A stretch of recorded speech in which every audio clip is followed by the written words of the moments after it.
प्रेमाने बोला. भला निरंकार जी. संत येती घरातची दिवाळी दसरा. महात्मा आलेत घरी मंडळी. कुठल्या गावचे? अंतुर्ने ब्रँच. महात्म्याला शेळगाव ऐकलं होतं ना. हां हां.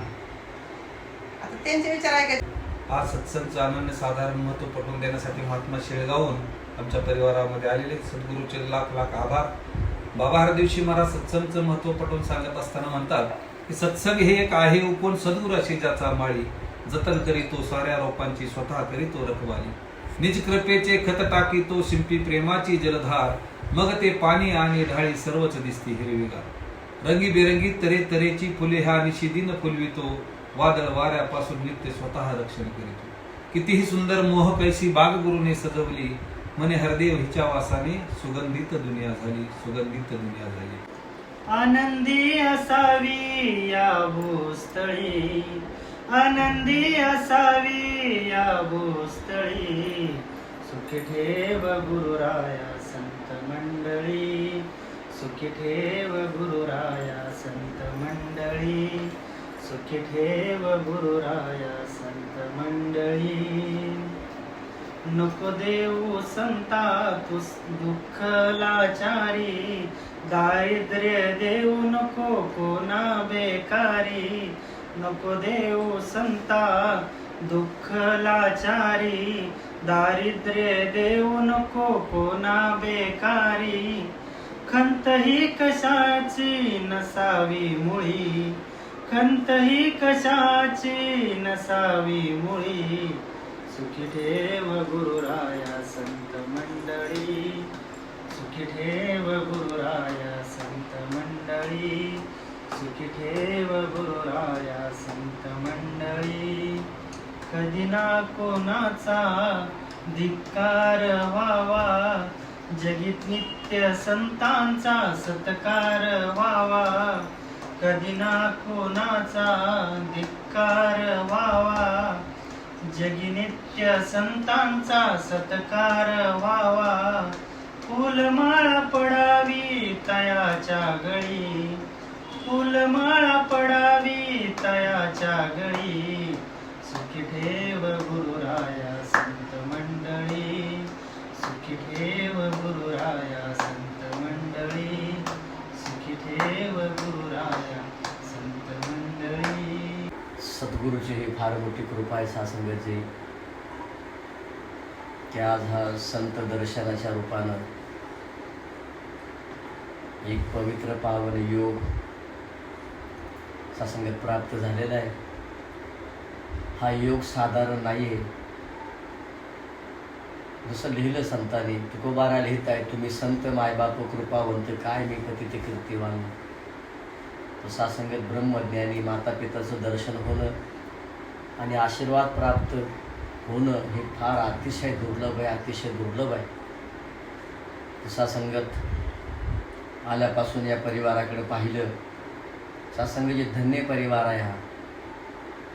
किती सेवाभाव आहे परिवारामध्ये, ह्या किती प्रेम आहे, आदर आहे. जी गुरुनं शिकवण दिली, जी गुरुनं मर्यादा घालून दिली, त्या मर्यादामध्ये राहून गुरुनं जी काही शिकवण दिली ती शिकवण या परिवारानं अंगीकारलेली आहे. आणि अशा परिवाराचं जाता जाता आमच्यासारख्या पामराला दर्शन झालं, आशीर्वादही मिळाला. सद्गुरूचा लाख लाख शुक्र आहे. सासंगत या सद्गुरू माता सुदीक्षाजी महाराज या युगाचे सद्गुरू आहे, साकार रूप आहे या युगाचं.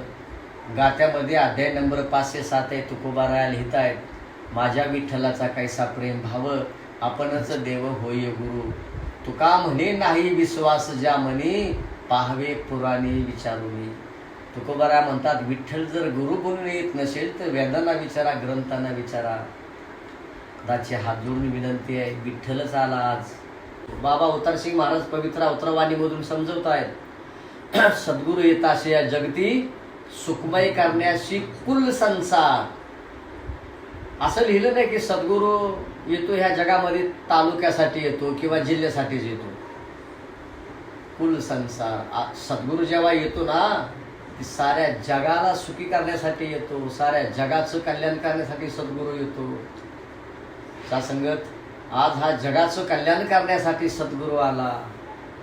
सद्गुरू आला जगामध्ये, आज अवतार झाला सद्गुरूचा. सासंगत शुकर आहे, सासंगत सद्गुरूचा. कोण मुख्यमंत्र्याचा आधार घेतं, कोण खासदारचा आधार घेतं, कोणी आमदारचा आधार घेतं, कोण कुणाचा आधार घेतं. अशातला भाग नाही की यांचा आधार घेणं म्हणजे हे पाप आहे किंवा चूक आहे, अशातला भाग नाही. यांचा बी आधार घेणं गरजेचं आहे. पण जीवनामध्ये जर सर्वात श्रेष्ठ आधार असेल तर सद्गुरूचा आधार. ज्याने सद्गुरूचा आधार घेतला त्यांचं कल्याण झालं. ज्याने सद्गुरूचा आधार घेतला त्यांच्या जीवनामध्ये सुख आलं. सासंगत लिहिले बाबा अवतारसिंग महाराजांनी, ज्याने गुरु आधार घेतला जगी तया तोटा नाही. गुरुचा आधार ज्याने घेतला ना त्यांच्याच आज पालख्या निघतायत.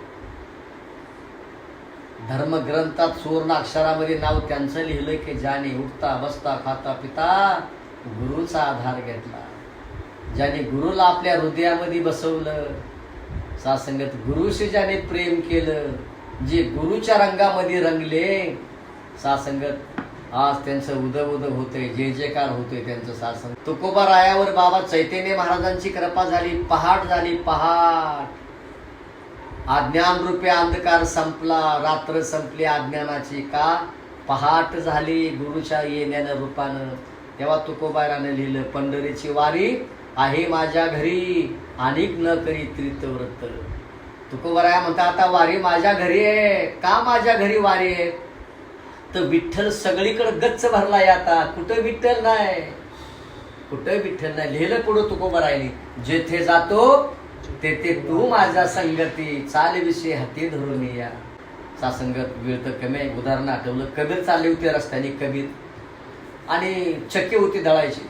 आता जो चक्कीवाला त्या जीवारी सोडायची, ती पिठून बाहेर पडायची. हे कबीरानं बघितलं, दुःख झालं. कबीर ढसा ढसा रडायला लागले ते चक्की बघून, ती पीठ बघून.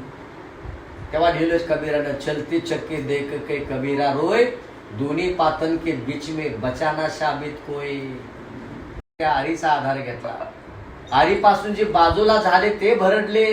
तसं खालचं पाळ धरतरी, वरचं पाळ आकाश. हे दोन पाते ही चक्की आहे आणि सद्गुरु ही आरी आहे. सद्गुरु ही आरी आहे. सद्गुरु पे आरीचा आधार ज्याने घेतला ना सासंगत, त्यांना ना यमाची भीती ना त्यांना काळाची भीती. सद्गुरु सासंग जे खरा पाठी राखाय. लिहिलं, गुरु माता गुरु पिता गुरु आमची कुलदैवता. साकार सद्गुरु माता सुदूक्षजी महाराजांचं लाख लाख शुकर आहे. सासंग जिथं या असे सासंगजी जी ब्रह्मज्ञानी आहेत, स्वतः बी भ्रमामध्ये पडत नाहीत आणि दुसऱ्याला पण भ्रमामध्ये टाकत नाहीत. पुढे तुकोबारा लिहित आहेत, कागदे लिहिता नामाची साखर, चातीता मधुर गोडी निधी. तुकोबारा म्हणतात साखर शब्द कागदावरती लिहिलेला आहे. दिवसभर चाटत बसा, तोंड गोड होईल का? त्याला साखर नावाचा पदार्थच खावं लागणार आहे. सासंग नामदेव राज लिहित आहेत, नामा म्हणे पवित्र श्रेष्ठ ग्रंथ ज्ञानेश्वरीने एकतरी ओवी अनुभवावी, एकतरी ओवी अनुभवावी. तर या सासंग सर्व धर्मग्रंथाचं प्रमाण आहे. देवाला जाणून भक्ती करा, देवाला जाणून भक्ती करा. ही उत्तम भक्ती आली. ही आज जगामध्ये देवाला न जाणता भक्ती चालली, न जाणता भक्ती चालली.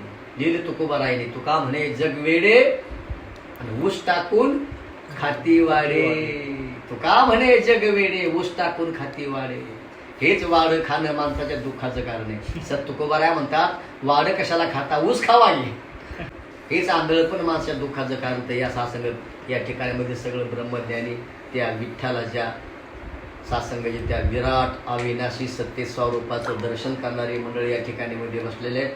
तर या सासंगाची सद्गुरू माताजीच्या चरणी प्रार्थना आहे की हे सद्गुरू माता या परिवाराच्या डोक्यावर तुझा दयेचा हात असू दे. हा परिवार तुझा हा परिवार भगत परिवार आहे, सेवादार परिवार आहे, परोपकारी परिवार आहे. अहोरात्र तुझा दिव्य संदेश घराघरात पोहोचवण्याचं हे परिवार काम करतायत. तर सद्गुरू माता तुझ्या चरणावर प्रार्थना आहे, सदैव यांच्या डोक्यावर तुझा दयेचा हात असू दे. सद्गुरू माता यांना शरीरानं सुखी ठेव, कारण औषध बी तूच आणि डॉक्टर बी तूच आहे.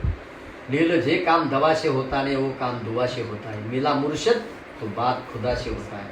तर सद्गुरू माता कृपा कर या परिवाराला सर्वांना शरीरानं सुखी ठेव, मनानं सुखी ठेव, धनानंही सुखी ठेव. हर गोष्टीमध्ये बरकत येऊ दे. जे बी या परिवाराची इच्छा मनोकामना आहे ते बी तुझ्या आशीर्वादानं पूर्ण होऊ दे. लिहिलं तुकोबारायने. तुका म्हणे आम्ही जे जे इच्छा करू ते ते पूर्वी कल्प करू. तू कल्पवृक्ष आहे. जे बी या परिवाराची इच्छा मनोकामना आहे तुझ्या आशीर्वादानं पूर्ण होऊ दे. आणि सत्संग, सेवा आणि सिमरण सदैव हे दान परिवाराला दे. आणि हे घर मंदिर बनवू दे. हीच तुझ्या शरणावरती प्रार्थना आहे. तू ही निरंकार, तू ही निरंकार, तेरी शरण मैं तेरी शरण हाँ, मैं नु बख्श. तू ही निरंकार, तू ही निरंकार, तेरी शरण मैं तेरी शरण मैं नु बख्श. सद्गुरु माता सद्गुरु माता शिक्षा सद्गुरु महाराज की जय. निरंकारी राजमाता गुरु बचन अवतार की जय. प्रेमाने बोला. दान मोबाईल